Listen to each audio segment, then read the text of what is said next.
$400 of stockpiled flour, rancid before it was ever needed.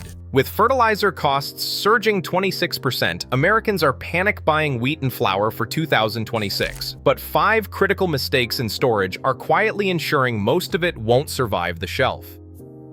Official data from early 2026 paints a more measured picture than the panic-driven headlines suggest. The World Bank's February report logged a 26.2% jump in global fertilizer prices, the sharpest monthly spike since 2008.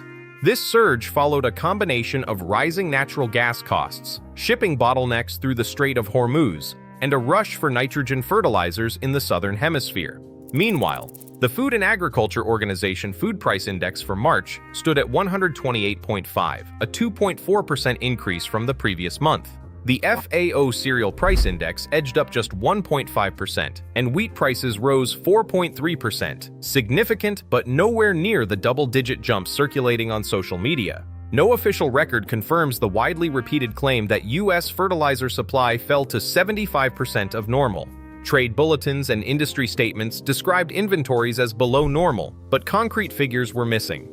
USDA forecasts for farm-level wheat prices and food-at-home inflation, often cited in viral posts, could not be substantiated in public releases from 2024 to 2026. The numbers reveal moderate price pressure, real but not catastrophic. Yet the anxiety sparked by these verified increases set the stage for a wave of bulk buying. As households scrambled to secure flour and wheat, the line between sensible preparation and overreaction blurred. The next challenge would not be market volatility, but what actually happens to flour once it is brought home. Whole wheat flour carries a hidden expiration date that most buyers never see. The reason lies in the oils stored in the bran and germ. These natural fats are exposed the moment wheat is milled, and from that point a chemical timer starts ticking. Oxygen in the air reacts with these lipids, triggering a process called oxidative rancidity. Scientists measure this with a number known as the peroxide value. When peroxide values exceed about 10 milliequivalents per kilogram, the flour develops a sour, stale smell and taste. At normal pantry temperatures, around 68 to 75 degrees Fahrenheit, this process takes just 4 to 6 months. That means a family who stockpiles whole wheat flour in January could find it unusable by summer, even if the packaging looks untouched. Temperature is the silent accelerator. For every 10 degrees Fahrenheit increase, the rate of oxidation roughly doubles, a principle known as the Q10 effect. A bag of flour stored in a warm garage at 85 degrees Fahrenheit can spoil in half the time compared to a cool pantry.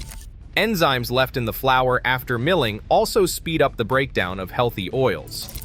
Laboratory tests confirm that peroxide values in whole wheat flour can double in just 90 days under typical home storage conditions. The science is clear. Without airtight packaging and temperature control, every bag of whole wheat flour is racing against a chemical clock. In Ohio, a family invested nearly $400 in 250 pounds of whole wheat flour after watching viral warnings online. By late summer, a sour smell filled their basement. The culprit was oxidative rancidity, the natural oils in the flour reacting with oxygen. A lab test confirmed a peroxide value reading that crossed 12 milliequivalents per kilogram. Every bag had to be thrown out. In Texas, another household skipped oxygen absorbers and stored 200 pounds of white flour in plastic tubs. Within 3 months, lab tests showed peroxide values above the threshold for off flavors. The flour was rancid, and the entire batch was lost. In the Midwest, a converted garage pantry reached 78 degrees during a heat wave. 180 pounds of whole wheat flour stacked in paper sacks developed mold after just 2 months. These cases are not outliers. Across the region, households lost hundreds of dollars because they chose the wrong product, ignored airtight packaging, or underestimated the damage from heat.